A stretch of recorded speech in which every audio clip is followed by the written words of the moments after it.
You embarrassed me in front of her. You embarrassed me in front of her. Wait, I was the Kingpin at first. What happened here? I do the better D'Onofrio. You do. He's been quoting that for a couple weeks, so now I fucking know what that is. I haven't been the only one. People would come up, and whenever Daredevil would get brought up, half the time I would just hear somebody say, "You embarrassed me in front of her," if you even mention the word Kingpin or Wilson Fisk. Boy, talk about a totally different Kingpin.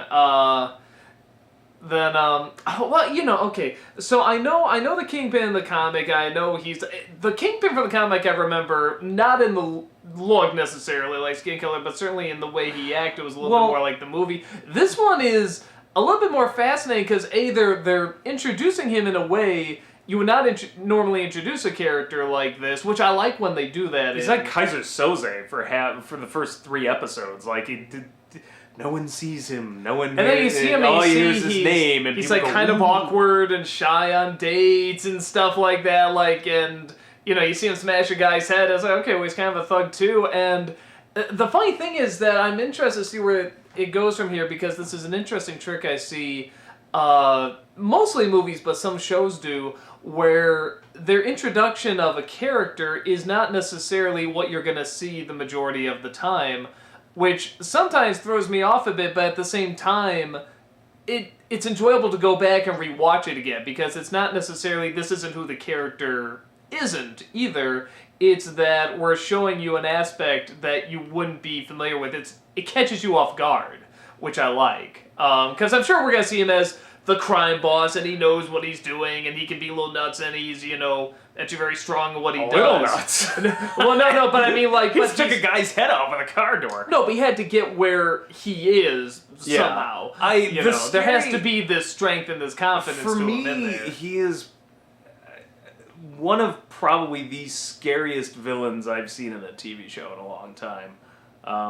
Or even a movie, because he gives off this... I can't describe. A lot of people will say it's... he's acting kind of autistic or on the spectrum, and that may be the means with which D'Onofrio is trying to kind of tap into the character, but I feel like there's something a little more going on underneath there. In the pauses, it's not to me just like, oh, he's acting like somebody with autism. It's almost like in every pause there's a suppressed rage. Like he just will pause and think. And, like, you kind of wonder what's going on there in that pause. It's almost like he's suppressing something, and, like, it's nerve-wracking from the beginning that there's something just kind of off about whatever's going on in that head whenever, he kind of pauses.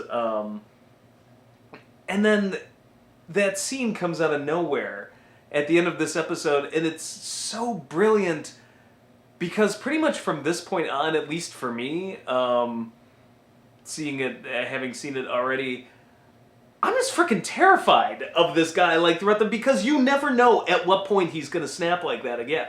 Well, like, it was just such and over something so, what appears kind of, to most people, a little bit more on the meaningless side, like starting a whole mafia war, which it seems clear that this may have been kind of an end game for him eventually anyway. But to just lose it like that and to just, like, take a guy's head off with a car door, like, it's fucking crazy. Yeah, no, I think that's what makes it such an interesting introduction, because, like I said, the Kingpin, I think we both kind of know that we've seen it, in Spider-Man and in Daredevil and stuff. I mean, he is, I don't know, how do I describe it? Like, in the cartoon, he was voiced by... Frollo, what's his name? Forgetting his name. Tony J. Yeah, Tony J voiced him, and it was kind of the Tony J persona, except he was also very, very strong. He was large, but he was also very strong too. But he was calculating and thinking and stuff like that. He's what you would think of when you hear the word Kingpin. He's like the Godfather. He's all this stuff. But in this one, they introduce him in a totally different light that you wouldn't expect. And I think you're probably right. Now, I'll admit, now I'm looking forward to the strategy and the planning. I'm looking forward to seeing that, because I didn't get any of that in this episode. But that's part of what makes it so interesting, is now knowing that he can snap over something like this, he'll be more interesting to watch. It's scary, and the thing is, it works in two levels because you feel like there was almost a build-up to it because he's always been talking strangely, and he has this, particularly when he looks at Vanessa, he has this intense look. You know, at the dinner table scene, she's kind of looking away, or she fiddles with her hair a little. Whenever he talks, there's always just... See, I don't know if I always saw that. I would see him look down. I don't know. I felt like whenever he had something important to say, like he would like click on, and then you'd get this stare. Well, I got the way you put it was that the suppressed or repressed rage is definitely in there, like waiting to come out, and it looks like he's trying to. It finally comes out, so you're kind of waiting for it, and now that you know that it's there and that it can turn on and off in an instant, like it kind of it colors everything from here on out, because any normal scene you're in, if anybody's crossing him or something, you're going to be sitting there going, is this going to be the next time he snaps? You just never know. And you know he's capable of doing this on a deep personal level, just to somebody like, he's been hiring goons to do his dirty work, but now we know he'll just take your head off himself. Well, there's and I think that's what makes it so interesting that you have, not only was that whole restaurant, I mean, everybody in there got up. I mean, like, everybody. So the whole thing's kind of staged. So it's not only is he that powerful, he has people everywhere and he can pay them all. Even but he's that uncomfortable that he has to do it. He's that uncomfortable that he has to do it. But also that in most movies or shows where they do something like this, where the big bad guy kills someone, it's a thug, it's a henchman, maybe kind of a big name. They established pretty early on, I think, really from episode 1, that the brothers are two huge names. And by doing this and killing this guy and pretty much starting this war, again, you're kind of saying to yourself, well, okay, they don't usually do that so early. They usually let it build up a little bit. So to start off like that, it's like, okay, well, where's it going to go from here? Well, not only is it like a lot of times, oh, they're a thug, they're a henchman, but man, when he like just is done there, and like I love Wesley sitting in the car just staring, just, you know, as the guy's like, ugh! And he's like, and then just gets out and is like, whatever. Like, you know, the two of them together, I'm just like, what a couple of psychopaths. And it's not just that he's a thug, it's that the way he walks and carries himself, it's this strange dichotomy of he is so uncomfortable sometimes in his own skin, but he also walks, he's almost like a gorilla. Like, he just struts with this animal-like stride that he's like a monster. Like, it's almost like a movie monster, something beyond just like, oh, the Kingpin's a common thug, or oh, he's just a criminal who's just above it all, won't get his hands dirty. He is just one of the scariest motherfuckers I've seen in a show. If you told me this guy, like, if you didn't tell me this guy led a big crime, like he was the #1 guy, the leader of a crime ring and stuff like that, I would probably think more about this guy kind of like watching Henry Portrait of a Serial Killer. Like, we're studying a killer, a psychopath, but not necessarily a crime boss, and that's why I'm so interested in seeing the rest of it, because they have built him up. This is his introduction, and now it's like, well, okay, so now I got that side. That it's usually the other way around. They show the business side and the professional side and why he's at the top. And the point where they break or they go sloppy or nuts or whatever is like, whatever, half a season in, if even that, maybe even more. So it's interesting this was they switch the whole it around. Personal story first. Yeah, it's him on a date. It's him looking at art. It's the exact opposite. It's him killing somebody. The business stuff was all handled on the side by Wesley. You see, there's very little. There's a conversation or two between Fisk and Wesley. I think just one in the car, and it's very quick. It's very short. You barely see it, and he's off on his date. It works because you now get a feeling for him as a character, which then informs his business dealings. And like, we've learned a couple of important things. One, obsession with control. He had full control over the restaurant. Losing control made him go nuts. Appearing embarrassed made him go nuts. Definitely. He's got a self-image thing. And that control spills over into what he's doing, because he was talking about how he wants to like remake this neighborhood and everything, and he's like, well, you didn't grow up here, and so it seems to be control and manipulation is going to be a big part in this, and he's controlling all the other families and wants to start a war, and so this is the beginning of a theme, I think, with him. But yeah, you know, it's one of those. I think it's a weird comparison. When I saw Fish Call Wanda. and you see Kevin Kline with Michael Palin. The second Michael Palin starts stuttering, he just gives this look like, oh, wow, I'm going to have to put up with that. And most movies would wait until about the halfway point for him to start to get annoyed. But he immediately gets annoyed, starts making fun of him, starts mocking him, and just immediately attacks this guy, just for his stuttering being so cruel, where most movies would wait along, like the halfway point to do it. And again, I think I like a show or a movie that'll just be like, no, you know what's coming, so we're going to jump to it, and we're going to add a little extra. Now we'll give you sort of the stuff you thought was coming, but we're going to sort of switch it around, and now you're going to be really uncomfortable watching it, because it's like, oh, okay, this stuff I know, but man, remember that shit you opened up with, and that's going to be going around my head when I'm watching this guy, I'm sure, do his, his business dealings, and also start a war, it looks like. So yeah, no, he really looks the part, he even sounds the part. I like that he's wearing black instead of white. I honestly find it a hell of a lot scarier. And I like it. I like his portrayal. It's different than Ving Rhames, who Ving Rhames is one of the things in the movie that I actually really did like. No, I love Ving Rhames. Ving Rhames to me is a little more.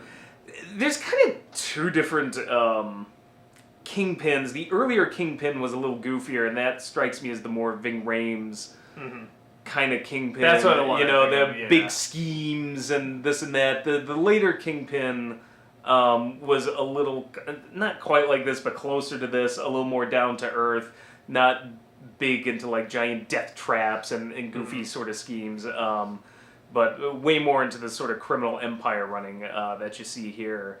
And so, yeah, it works. Scary. The rest of it... the rest of it's good. Yeah, it's pretty cut and dry. They abduct Claire in order to get a name, and then Daredevil kicks some ass. Which I really like. Again, it's kind of like the Batman I kind of want, where it's like it was all attacked in the dark, and the voice is kind of scary. Yeah, no, I was gonna say that voice. They obviously added a little bit of bass or treble to it, but I think that's a good example of how you can do a Batman voice and not have to have it really grumbly. I'm not just talking about Christian Bale. I mean, a lot of people when they try to do a Batman voice, they try to make it really dark and mysterious, and the only one who didn't really is Conroy, who made it, in a very which is what this voice reminds me. And this one is very, very articulate and very strong, but also just enough to be intimidating. There's this confidence to I am a fucking badass, but I am also in the shadow. This is very matter of fact, just like. Put the gun down now, or you're never going to use that freaking hand again. I'm walking out here. No, you're not. No, you're not. Yeah, that was right. No, you're not. But it's just this voice you hear from the corners. It's so funny. Like, the Flash is the Marvel show I always wanted, and Daredevil's the DC kind of thing. It's funny how this is working out, but I like it. I like that they're both thinking out of the box. Really, I kind of am more interested in the TV work now. Yeah. Well, the TV's amazing right now. I mean, we've said this a million times, but it's really exploding. We're kind of at a new golden age right now. And it's because of shows like this and characters like these. I mean, these are all really great characters. I was trying, even again Rosario Dawson. She's really she's support. She's every supportive character you've seen in million-dollar superhero movies. But, by God, every time she's talking, she says, feel my heart. It's beating fast because I am afraid. I've never been more afraid in my life, but we all are, and you can do something. It's like, I'm really listening to her, and I am totally on board with her, and I think it's... it's decent writing, but it's like, it really is the performance. These are good performers in this show. They're good, solid performances. I think the other thing between Fisk taking out the Russian and Karen Page getting attacked in episode 1 and now Rosario Dawson, there is like a sense of anyone's a target. Which I think makes it even scarier. We're talking about why do you feel so isolated and alone watching this show. It's almost like shows about a government conspiracy or something where everything is stacked against you and there's nothing you can do because they know everything about you, they can do whatever they want, everything operates in the shadows. And I feel like just every single person's a target. Like anybody Murdoch runs into, including his own damn self. Well, and here's the last thing I'll say because I have to get going into this, but when they have okay, you always hear, you're being watched, there's spies everywhere. You hear that in every show, every movie. In this one, you feel it because, A, it doesn't open up with people watching or people looking behind the corner or something like that. It's just, that person over there, he's a guy. That woman over there, she's also with him and stuff like that. You know, and they'll you never see him turn around, you never see him do anything. And at the restaurant, that whole time, all those people were in on it. It's like, whoa, I didn't know that. It's this wonderful sense of you legitimately do not know going into a scene who's watching you, and now you're starting to become comfortable with the fact that you are always being watched. It's what ninja should be. Yeah. Like, not guys in black outfits throwing, you know, Chinese stars or whatever, even though they're Japanese. But, you know, plain-clothed sort of people. Like, your best friend could be totally on the take and stab you in the back. Like, it could be anybody. Like, he's bought the neighborhood, pretty much. Yeah. Perhaps the whole city. This really is dark, disturbing, uncomfortable, and comic book done right. And there's no major heroes. I love that line. I had forgotten about that line where it's just like, oh, well, you know, I would understand if it was some god with a hammer or some guy in an iron suit, you know, but this is some guy with a black mask. I think it really hammers in, pardon the pun, hammers in the fact that this is all bottom of the barrel, grassroots criminal. Like, this is too shadowy and off the radar. Or under the radar for your major superheroes. They're off battling aliens or doing whatever they're doing in Age of Ultron or, you know, like, so really who's left? Like, this is really the garbage collecting of, you know, superhero stuff going on, but it's beyond important, and that's why these criminals are getting away with it. Because they're just so under the radar and it's so not seemingly important. Well, I think we've both been getting a lot of flack for people saying, like, people accusing us that, you know, we're angry that you can't make a dark, you know, superhero movie or show or whatever now. No. And it's like, no, you can, but it has to be smart, it has to be different, it has to be challenging. It can't be everything that we've seen a million times. It can't be, you know, so blatant and explanatory. It has to have a combination of everything, and the show really does. It's a good balance. The best part of this show, some of the best parts, are like The Dark Knight, which is a city story. And I like that aspect of it. And for people who are just like, oh, you guys can't think of the dark... The Dark Knight's one of my favorite freaking movies. Love Batman. I love Batman Begins. I love Tim Burton's Batman. You know, I didn't like Man of Steel because I don't think it was anywhere near dark enough. If you're going to go dark, go all out dark, but don't half-ass it. But that's neither here nor there. No, I love dark things. Yeah, Sin City. I love the Sin City, and that's stupid. Yeah, dark. I like. I like Sin City too. You know, and ironically, this is Marvel giving us dark, and ironically, I really like The Flash, and I consider that lighter, and that's DC giving us that. So I'm not skewing towards one or the other here. Yeah, no, it should just do it right, do it intelligent, and try something new, balance it out, you know. And I think that's what they're doing. I think it's definitely shown because it's a big hit, and people want to see more of it, and we will see more of it next time. Yeah, that thing. You're in